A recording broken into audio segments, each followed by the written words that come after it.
प्रभु आपको आशीष दे। मेरा नाम फ्लोर बोल्डो है और मैं बहुत खुश हूँ कि मैं आपके साथ परमेश्वर का वचन बांट पा रही हूँ। हमारे साथ जुड़ने के लिए शुभकामनाएं। आज हम बात करने जा रहे हैं विजेता की जीत। ये सत्र 1 है।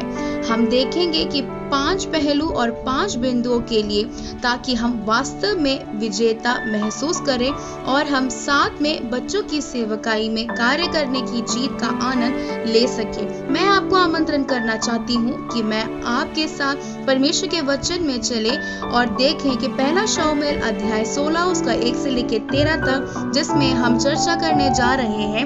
यदि आप घर में हैं तो आप एक कप कॉफी या सोडा ले सकते हैं। यदि आप चर्च में हैं तो अपना पेन तैयार रखें ताकि आप लिख सकें। याद रखें, हम शिक्षक समारोह नियमावली का उपयोग कर रहे हैं और ये सत्र संख्या 1 है और हम उम्मीद करते हैं कि परमेश्वर हमारे हृदय से बात करेगा। पहली बात तो हम पहले शमूएल 16:1 में पढ़ सकते हैं। यहाँ लिखा है, यहोवा ने शमूएल से कहा, मैंने शाऊल को इज़राइल पर राज्य करने के लिए तुझ जाना है। तू कब तक उसके विषय विलाप करता रहेगा? अपने सींग में तेल भर कर चल। मैं तुझको बेथलेहम वासी यिशै के पास भेजता हूँ, क्योंकि मैंने उसके पुत्रों में से एक को राजा होने के लिए चुना है। पहले वाक्य में आप अस्वीकार शब्द लिख सकते हैं, क्योंकि परमेश्वर ने राजा होना अस्वीकार किया, लेकिन वह फिर भी राजा था। कई बार हम एक शिक्षक या सेवकाई के अगुवे होने पर अस्वीकृता महसूस करते हैं। कई बार इसे हमें प्रमुख अगुवे या पादरी या कई बार शिक्षकों से खुद उल्लेख करना दुखी करता है, लेकिन इसका अर्थ ये नहीं कि आपने परमेश्वर की बुलाहट को बच्चों की सेवकाई में कार्य करने के लिए अनसुनी कर दिया। अस्वीकृता एक मार्ग है जो हमें महसूस कराता है। कई बार हम सोचते हैं हम बहुत अच्छा कर रहे हैं। शाऊल के साथ क्या हुआ था और क्यों परमेश्वर ने उल्लेख करता है कि वह सीधे शाऊल भविष्यवक्ता से बात कर रहे हैं? ये इसलिए, यदि आपको याद है कि शाऊल ने कुछ अनसुना किया था कि परमेश्वर ने दूसरे आदेश दे दिया और उसने उन्हें पूरा नहीं किया। कई बार हम अपनी समझ में बुद्धिमान होना चाहते हैं और नियमों या आधार जो परमेश्वर ने अपने वचन में डाले उस पर चलना नहीं चाहते।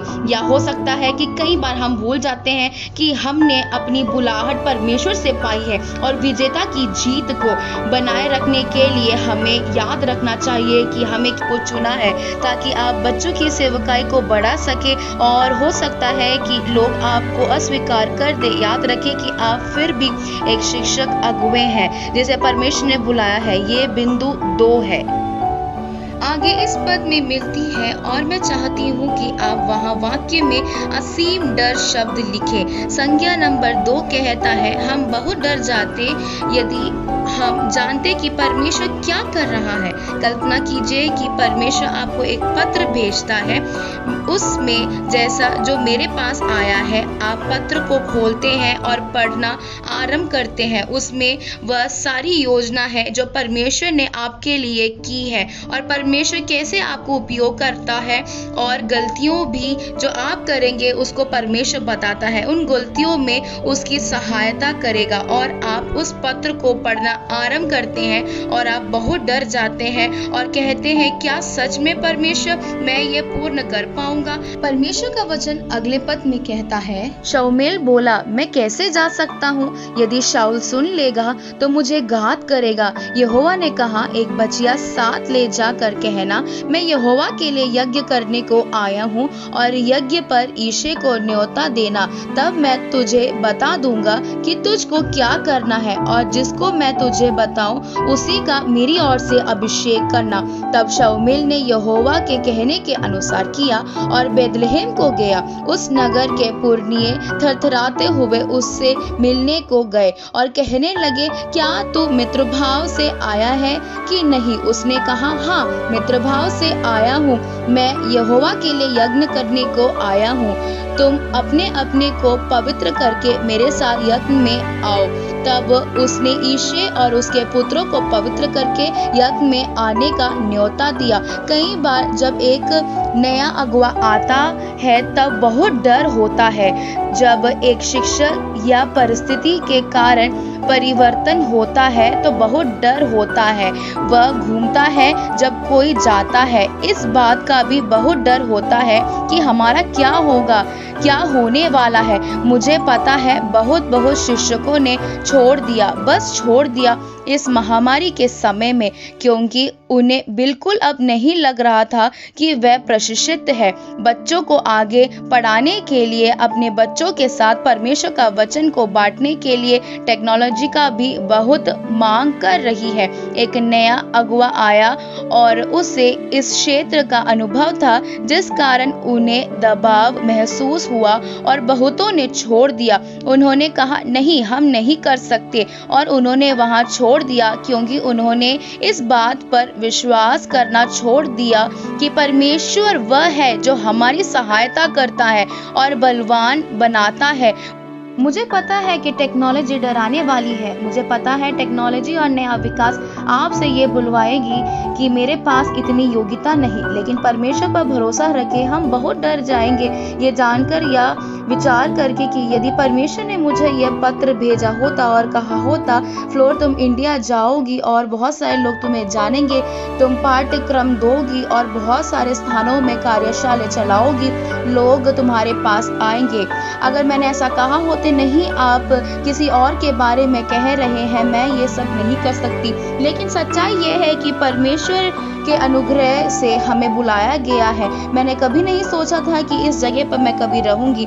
आज मैं तुमसे इन सारी बातों से, परमेश्वर के वचन से आपसे बात कर रही हूँ, और परमेश्वर ने मेरे स्वभाव को, मेरे शैली को भी बदल दिया, और अपने जीवन शैली बदलने का एक डर था। बिल्कुल हाँ, वह एक डर था, लेकिन मैं आपको बता सकती हूँ कि मैंने परमेश्वर के उद्देश्य को पूरा अपने जीवन में होते हुए देखा, और ये बिंदु 3 है। क्या आप तैयार हैं उस दाहिने हाथ के वाक्य पर? वह नहीं जानता था, लेकिन शमूएल परमेश्वर का भविष्यवक्ता नहीं जानता था कैसे हृदय के आधार पर चुनाव करे। और पद 16 में मेरा अर्थ है 5 क्षमा करे। उसने कहा हाँ, मित्र भाव में आया हूँ, मैं यहोवा के लिए यज्ञ करने को आया हूँ, तुम अपने आप को पवित्र करके मेरे साथ यज्ञ में आओ। तब उसने ईश्वर और उसके पुत्रों को पवित्र करके यज्ञ में आने का न्योता दिया। जब वे आए तब उसने एलियाब पर दृष्टि करके सोचा, निश्चय ये तो यहोवा के सामने है, वही उसका अभिषिक्त होगा। कई बार एक अगुवे की तरह हमारे साथ ऐसा होता है। कई बार हम सोचते हैं और वह सत्य है, सच्चा है, अच्छा है, लड़का है,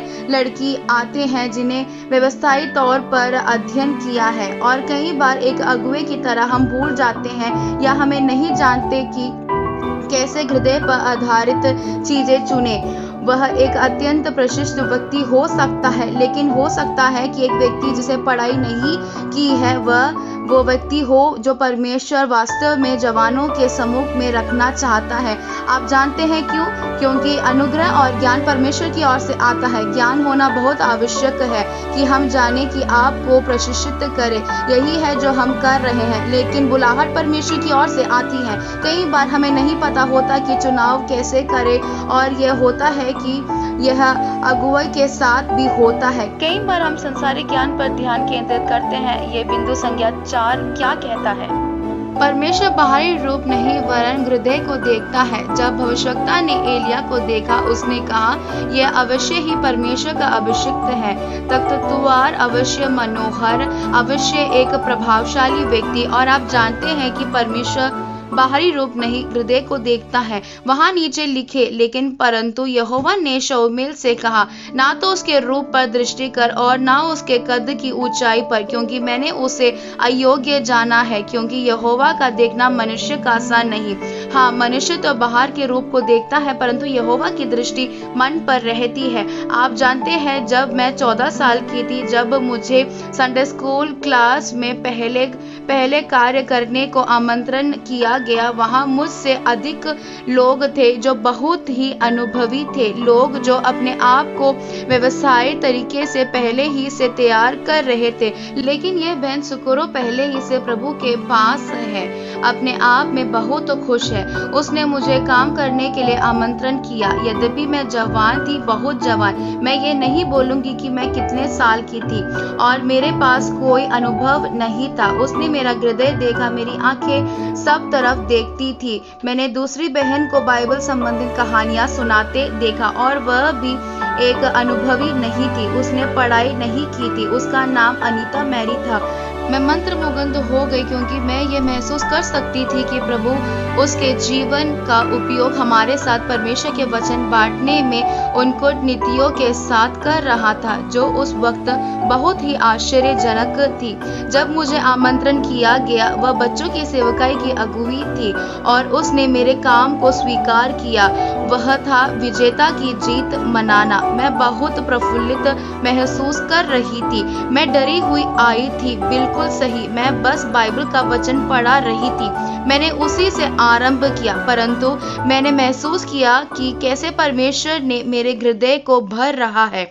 वैसे ही जो कर रही थी वह बच्चों के हृदयों में बैठ जाएगा। मैं जानती हूँ आज बहुत योजनाएं हैं, परंतु यह आवश्यक है कि हम ना भूले कि परमेश्वर बाहरी रूप को ना देखकर हृदय को देखता है, तो हम वहां केंद्रित होने की आवश्यकता है। जैसे परमेश्वर का वचन कहता है, एक पहलू है जिस पर हमें केंद्रित होना है। हमें परमेश्वर के वचन को बच्चों के हृदयों में बोना है जो फल लाता है, और वो ऐसा फल लाता है जो ठहरता है। यह आवश्यक है। और क्या होता है, आपके पास वहाँ एक गांव का लड़का है, ठीक, और एक किसान वहाँ जो हो सकता है जिसके पास अच्छी खुशबू नहीं आती, जिसने अपना विशेष सुगंध द्रव्य नहीं लगाता हो, वह वहाँ था। हो सकता है वह हार बजाता रहता हो, मुझे नहीं पता, भेड़ों की रखवाली कर रहा हो। और उस पद में, उस वाक्य में मैं चाहता हूँ आप लिखें शब्द किसान। वह कहता है इस प्रकार, यिशै ने अपने 7 पुत्रों को शमूएल के सामने भेजा और शमूएल यिशै से कहता गया, यहोवा ने इन्हें नहीं चुना। तब शमूएल ने यिशै से कहा, क्या सब लड़के आ गए? वह बोला, नहीं, छोटा तो रह गया और वह भेड़ बकरियों को चरा रहा है। शमूएल ने यिशै से कहा, उसे बुलवा भेज, क्योंकि जब तक वह यहाँ ना आए तब तक हम खाने को ना बैठेंगे। तब वह उसे बुलाकर भीतर ले आया। उसके तो लाली झलक रही थी और उसकी आंखें सुंदर और उसका रूप सुडैल था। तब यहोवा ने कहा, उठकर इसका अभिषेक कर, यही है। तब शमूएल ने अपना तेल का सींग लेकर उसके भाइयों के मध्य में उसका अभिषेक किया और उस दिन से लेकर भविष्य को यहोवा की आत्मा दाऊद पर बल से उतरता रहा। तब शमूएल उठकर रामा को चला गया। हो सकता है आपके पास मानसिक प्रशिक्षण का नाम ना हो या सनातन पढ़ाई या कुछ भी, किंतु आपके पास परमेश्वर के पुत्र का शीर्षक है और चुना हुआ और बच्चों के जीवनों की सेवा करने की बुलाहट जिसे परमेश्वर ने आपके हाथों में दिया है। और वह किसान जो वहां था और चरवाहा जो मैदान में वहां था, वह राजा के लिए अभिषेक करने के लिए बुलाया गया था। और यद्यपि उसके पास एक नई पदवी थी, उसने वह चरवाहा होना नहीं छोड़ दिया जो वह था। वह जो किसान बना रहा। हमारे भाव अवश्य है कि हम उसकी देखभाल करें, उस संबंध की देखभाल करें जो हमें परमेश्वर के साथ है। यदि आज परमेश्वर आपको बुला रहा है एक स्थान पर अधिकार करने, उस सब के साथ जो आ रहा है, ले लीजिए। यीशु के नाम से उसे ले लीजिए, मना मत कीजिए, एक विजेता बनिए। किंतु याद रखें उसे जिसने आपको बुलाया है। याद रखें आप कहां से आ रहे हैं और आप यहाँ क्यों हैं। क्यों आप बच्चों को परमेश्वर का वचन सुनाते रहना चाहते हैं? क्योंकि आपको हृदय पर केंद्रित होना है, क्योंकि इस पीढ़ी को जानने की आवश्यकता है कि यीशु सच्चा है, कि वह मिथक नहीं है, वह कहानी नहीं है।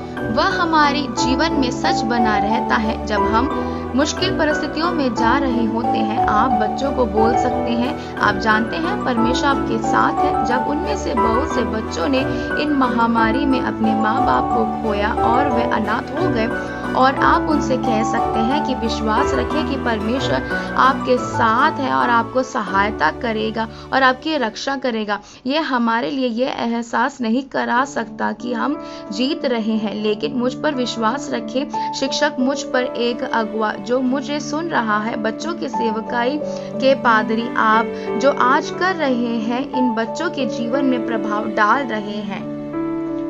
आप एक विजेता हैं। आइए हम प्रार्थना करें।